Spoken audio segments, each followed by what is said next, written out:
Muy buenas noches. El día de hoy vamos a analizar la obra del doctor en historia Paul Gerner en su obra Porfirio Díaz entre el mito y la historia. Este libro fue publicado en el año 2015 con motivo del centenario de la muerte del general Díaz y su sepulcro en la iglesia de San Honorarulo y que posteriormente sería en el cementerio de Montparnasse. Pero aquí habría algo que analizar. ¿Realmente la obra del gran Paul Gerner se le puede considerar una obra maestra o un desarrollo avanzado? ¿O simplemente es uno más de los libros del montón? Pues yo considero desde muchas perspectivas que tal vez Paul Gerner solo nos muestra una visión adoctrinadora del personaje.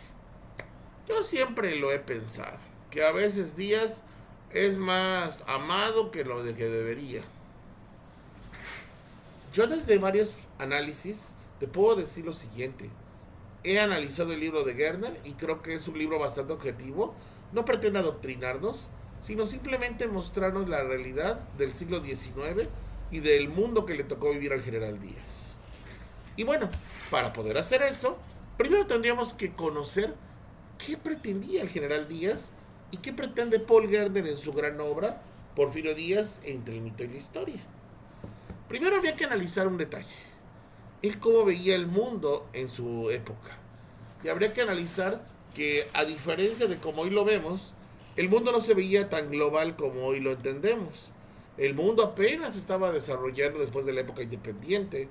Él nace en 1830 en Oaxaca, en la época en que Guadalupe Victoria había sido presidente, Vicente Guerrero también, y estaba el gobierno de Anastasio Bustamante.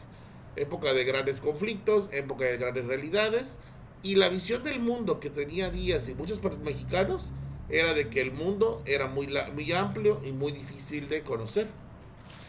Y aparte otro detalle, la visión adoctrinadora de los profesores en la época era bastante tradicionalista, basado exclusivamente en libros, algunos ya caducos o obsoletos, y utilizando muchos elementos católico-cristianos. También eso podría haber afectado en gran medida el desarrollo del comportamiento de la época. Pero que Díaz haya roto esos esquemas implica muchos elementos. Él originalmente iba para sacerdote, pero no por vocación, sino porque su padrino, que era sacerdote, quería que se volviera parte de la iglesia. Pero la realidad es que Díaz pues, no le gustaba nada que ver con el tema religioso, o sea, respetaba la religión, pero no tenía planes de ser sacerdote. Después de ese intento, trabajó en varias cosas, zapatero, carpintero, carnicero, diversos oficios, hasta que tuvo la oportunidad de ingresar a la Escuela de Artes y Oficios de Oaxaca para estudiar Derecho. Y cuando estuvo estudiando Derecho, inclusive fue alumno de el famoso Benito Juárez, el cual fue uno de sus profesores, y después él tomó una de sus cátedras cuando él se volvió ministro de la Suprema Corte de Justicia. Después ella toma el camino de las armas y entonces pues empieza una nueva historia dentro del desarrollo profesional, ¿no? Del general Díaz, ¿no? Donde descubre que su verdadera vocación son las armas.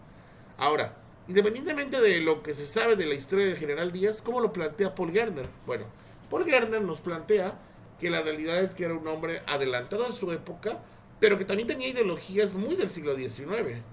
Ejemplo, el hecho de que si bien respetaba a las mujeres, la imagen predominante del varón seguía presente, básico, fundamental del siglo XIX. No es someter, simplemente era la idea de que el hombre tenía la cabeza de la familia, ideas muy marcadas en su momento. Otro elemento interesante que Paul Gardner nos menciona es por qué Díaz, a pesar de haber sido tan apreciado en el país, de la nada pareciera que lo empezaron a despreciar.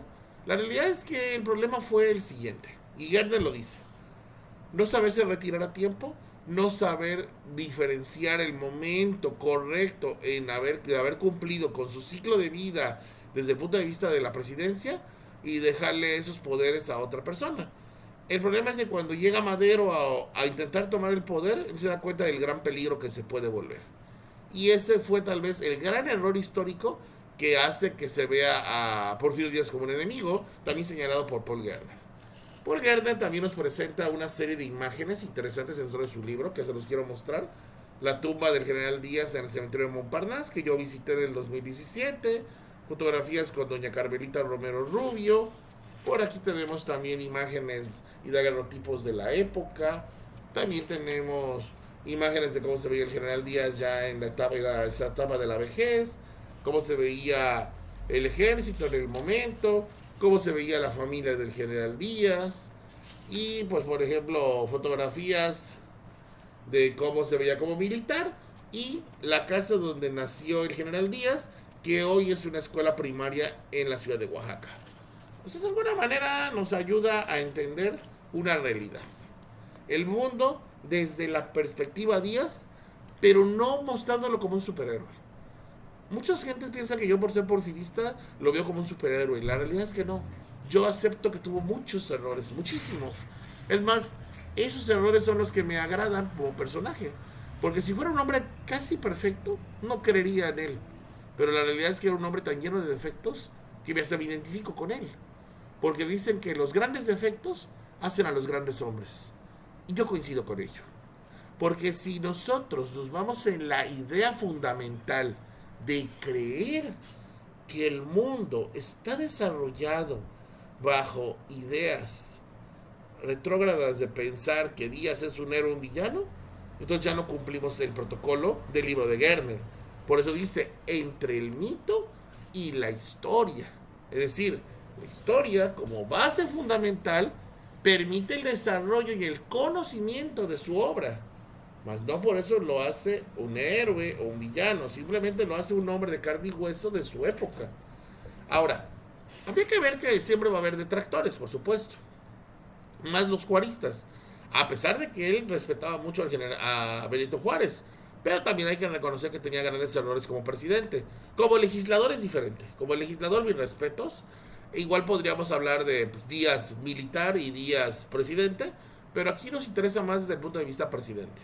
Hay que analizarlo desde varias ópticas y creo que el principal acierto de Gardner es mostrarnos a este hombre encarnado en lo que fue, su realidad y su legado. Uno de los ejemplos que yo siempre tomo como referencia es cuando hablamos de las fiestas del centenario. A él le debemos grandes obras que hoy hasta el día de hoy siguen en México permanentes. Una de ellas es el famoso Ángel de la Independencia, que bueno, aquí lo vamos a representar con ese trofeo que yo recibí hace unos años por un altar de muertos.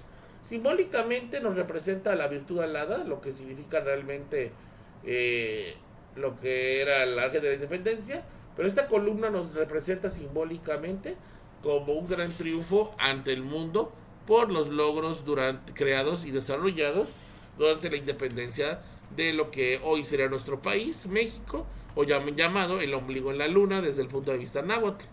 Ahora, hay que ver también que a Díaz, más allá de querer un país desarrollado, también quería un país con una nueva ideología. Pero él estaba consciente de que querer una nueva ideología no se logra de la noche a la mañana. Esa actitud un tanto derrotista que le tocó también a él enfrentar cuando era militar, que le tocó vencer gracias a la batalla del 5 de mayo que encabezó el general Ignacio Zaragoza, que por cierto les tengo por ahí un librito que les voy a recomendar ampliamente al terminar la recomendación del libro de Porfirio Díaz, que acaba de salir en este año 2024. Les va a encantar el comentario, pero bueno, no me adelanto, esa es otra historia, dirá la Ragoya, pero les quiero dejar así como, vamos a pensar por qué Gardner le dedicó tanto tiempo a esto, a este hermoso libro.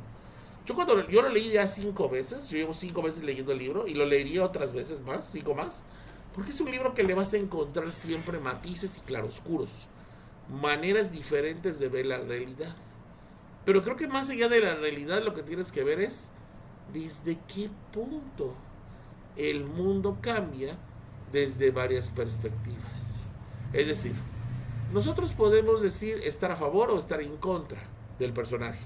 Paul Gardner simplemente nos dice ni a favor ni en contra. Es un simple ser humano de carne y hueso que tuvo varias facetas. Que le tocó la dicha de nacer en México, pero le tocó la desdicha de morir en otro país, que sí apreció mucho, que lo valoró mucho, pero que al final de cuentas no era su tierra, que fue Francia.